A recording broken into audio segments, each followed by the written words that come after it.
There was this video on YouTube called The Nonsense Politics of PraegerU. It was made by a guy whose YouTube name is Big Joel, and I thought I would make a little response to that. There was that guy on Secular Talk, I think his name is Kyle Kalinske. I don't really listen to his show that much because it's not very good, but he was asked the question once, who is the worst talk radio host? And he said Michael Savage, and I was like, I disagree with that. There are two names that came to mind for me, and the first one was Dennis Prager, and then the second one is, well, I'll leave that a bit of a mystery. Maybe you can guess who I think would be the second worst talk radio host in America. Now, I just told you that I thought Dennis Prager is one of the two worst talk show hosts in all of the United States, so I am not a fan of him. But, there were some things that I almost kind of took exception with when this guy Big Joel was putting out his criticism of the nonsense politics of PraegerU. I also have to confess that the majority of things that I've heard from Dennis Prager are on his appearances on other talk shows and PraegerU ads, of course. We all have to watch them. We don't have a choice until we can hit that skip ad button. Well, some of the things that we have, going on, Joel was very critical of PraegerU for mentioning some things about the Rockefellers and how they sort of try to zone away from some of the criticisms of Rockefeller, and they try to portray J.D. Rockefeller as a good person and like he was, thoughtful and caring, and he was a philanthropist. But really, there are two sides to all of history, and I thought that was a good way to start. But the area where I really took exception with his criticism is he was criticizing Dennis Prager for promoting values. But he's like, where do these values come from? Like, how does Dennis Prager get to determine what is, a good value and what is a bad value? What is the origin of all this? And I thought it was very, very obvious. Dennis Prager is somebody who is very, very open about his faith. He is Jewish, but he also promotes Judeo-Christian ideals and traditions.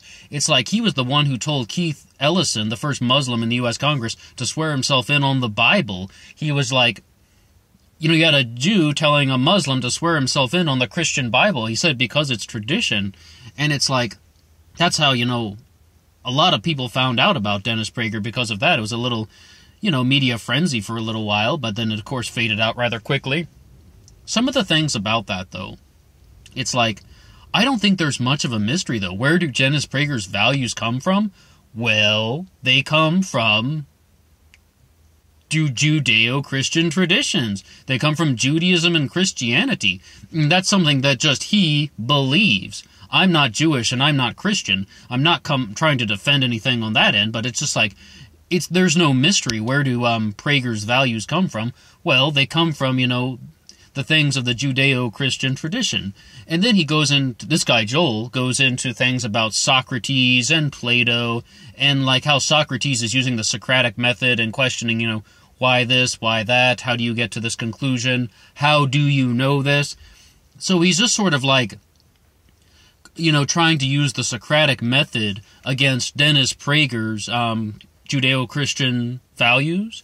But the problem is, the Socrates and Plato, those are the Greeks. And when they bring up the stuff about the Greek gods, once again, those are the Greeks. Those are not the Judeo-Christians. So it's like, it doesn't necessarily work.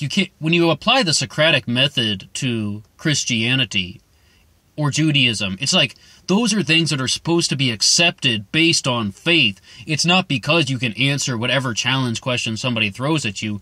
It's not even because, you don't have an answer for everything. It's because it's something that is accepted on faith. And I thought that was very, very clear. So it's not that Dennis Prager would have an answer to whatever sort of Socratic method question you throw at him. This is just something that he would believe based on faith, because he believes that it's right. And moreover, then Joel also sort of talked about how following something in the Judeo-Christian tradition, or the Greeks even, he just sort of said anything related to any god, that's just following off of the whims of, a spiritual being. It's like, just because, God says this is the right thing to do, that, well, how does God know that that's the right thing to do if God is a being of intelligence? And that's, again, that's a very simple question. Well, Christians and Jews, I imagine, I'm not one of them, but, to debate somebody, you really need to know, you need to understand at least where they're coming from. I mean, a Christian response to that, I'm sure, would just be something like, they don't know that, but they accept it based on faith. It's just about putting faith in this pathway and saying, this is good. There are things in existence that are good. There are choices a person can make that are good, and others are bad or evil. It's like, we should be doing this and we should be doing that. And he brought up some other examples from Jordan Peterson, who was just sort of saying very similar things like, do not do things that you know are wrong, stop doing things that you know are bad. It's the exact same thing. It's the exact same thing. Jordan Peterson isn't really a Christian or a Jew. He's more of just, I don't know, a Carl Jungian. I guess that's the best way to describe his spirituality, if he does believe it himself. It's a giant question mark, really, what Jordan Peterson believes, because he doesn't always tell you directly, and often he'll reply with his own question. Well, a better question is, why would someone believe in God in the first place? Or something like that, and it's just like, he really tries to avoid answering certain things because, well, either he thinks that his way is better, or he's just trying to make himself look good so people keep watching his videos. But, I think it's just a very, very simple answer. It's like, I mean, where does Dennis Prager get his values from? Well, from faith in the Judeo-Christian tradition, if he does indeed believe that.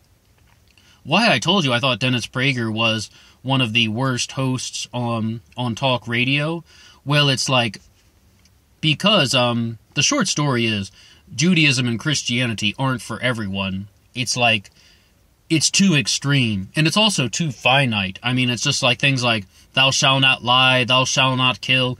I mean, sometimes that, sometimes you have to go against those commandments in order to have less destruction in the world. I mean, like telling a lie that, protects somebody. Or, we have things like war and the death penalty. I mean, like, these things are just too extreme. And that's one of the largest things that is going on with that. But many people do believe in the Judeo-Christian tradition.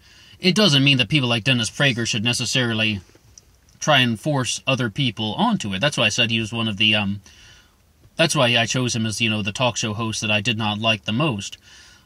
But just to say you don't understand where his values come from, and you're trying to go after it with the Socratic method, or even going at it from the standpoint of Plato, it's like, their methods don't necessarily apply in the way that Joel thinks they do. It's like, it's not open to that same sort of criticism. It's just like the answer to all those questions, I have faith in it, I have faith in it, I have faith in it. Moving on to some things that I thought Joel did really well was, he was talking about how people are criticizing kind of, the new waves of liberal arts education, and it's just like, but when you actually bring up people like Socrates and Plato, or William Shakespeare, I mean, I thought he had a great example of Hamlet, who is just questioning everything, to be or not to be. He's questioning, is life worth living, and, is just, did he see a ghost? Was this real? Was this his father? He's questioning everything the same way that Socrates would, or that even, Plato would sort of explore new ideas.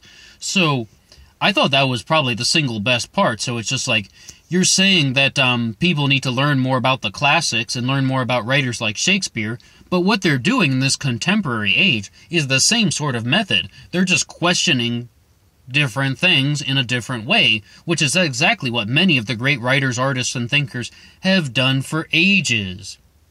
So it's just like, that I thought was the best part. But one of the things that I also began to notice, he was very critical of PraegerU for putting out things that are, some of it's fact-based, but some of it's opinionated, other of it is just, ideas, and they're all presenting it as, that this is just, the way it should be. And he was very critical of that approach by, combining opinion and fact and then telling people that this is the way things should be. And I was just like, well, what do you think talk radio is? I mean, Dennis Prager doesn't hide it. He's a talk radio host. That's what talk radio is.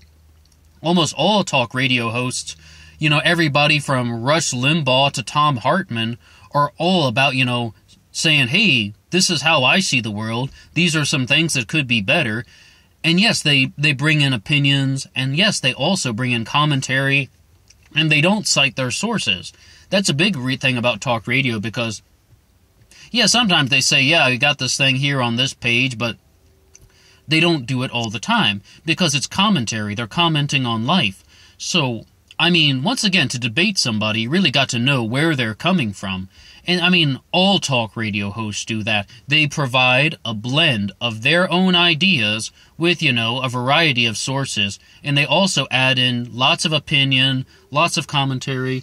And they're talking about how they believe the world should be. And that's what talk radio is. That's why we have programs like that are just these running giant monologues. I mean, I didn't really think that was, a fair criticism as well.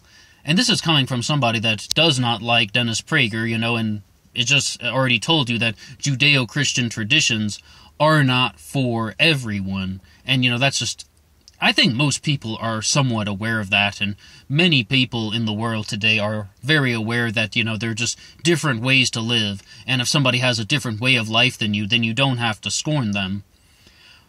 But, the sort of things to recap was, overall, it was a very good video. I liked what he said about, liberal arts is still questioning ideas, and they're challenging ideas. But the biggest things to say in response is that putting faith in the Judeo-Christian tradition is not really something that is very welcoming to the Socratic method. It's just like, you can keep firing questions at somebody, and they they aren't necessarily going to respond to that. They're just going to be like, I believe this based on faith. It's just like, I believe this. I don't even know if it's perfect. That's why it's called faith, right? And not, proof. I mean, that's why people come at it from that standpoint. So if you're going to criticize PraegerU, I would definitely criticize them more for just sort of deciding that everybody needs to follow this way. That, you might believe this, but, you don't actually have the authority to tell other people what to believe in. And moreover, I guess you could also really criticize Prager and his talk show and his entire stance is just, it's only half of the equation. It's definitely one-sided, slanted, intentionally distorted to get a desired result. This guy Joel had a nice ending, though, when he was just sort of saying stuff like about Dennis Prager and Jordan Peterson. Do they really believe this, or do they just think that liberals are whiny little brats, and they are, they found things to justify that? That's probably true. I really question a lot of the people who get to be famous. I mean, if you're listening to this by now, you're probably one of 2 people on the entire internet that will ever hear this. So it's like, I really think that, almost every person that gets to the level of where Dennis Prager is probably has to blend in a few facts with a few things that they don't necessarily believe, or at the very least, they present the information in a way that is kind of like intentionally distorted, but also they distort the information to appeal it, to make it more appealing to a wider audience. I think everybody does that. Jordan Peterson, Sam Harris, Ben Shapiro, Milo, and guys on the left as well. We talked about Tom Hartman, Sam Cedar, Kyle Kalinske. All those guys, distort their saying. They're slanting things to get a desired result. And, if they think that there's a justification for that, they have the freedom to do so. But we always have to remember that, this is what talk radio is. It's people giving their opinions about life, about how that something could be improved, or even just something that they don't like, I mean, it's not necessarily going to be like some sort of well-documented dissertation, which, it could be if you want to, or if you don't. I mean, that's just what it is. It is what it is. Alright, well, thank you if you've actually made it to the end of my little rant about the nonsense politics of PraegerU. Alright, well, that's all for me now. Until next time.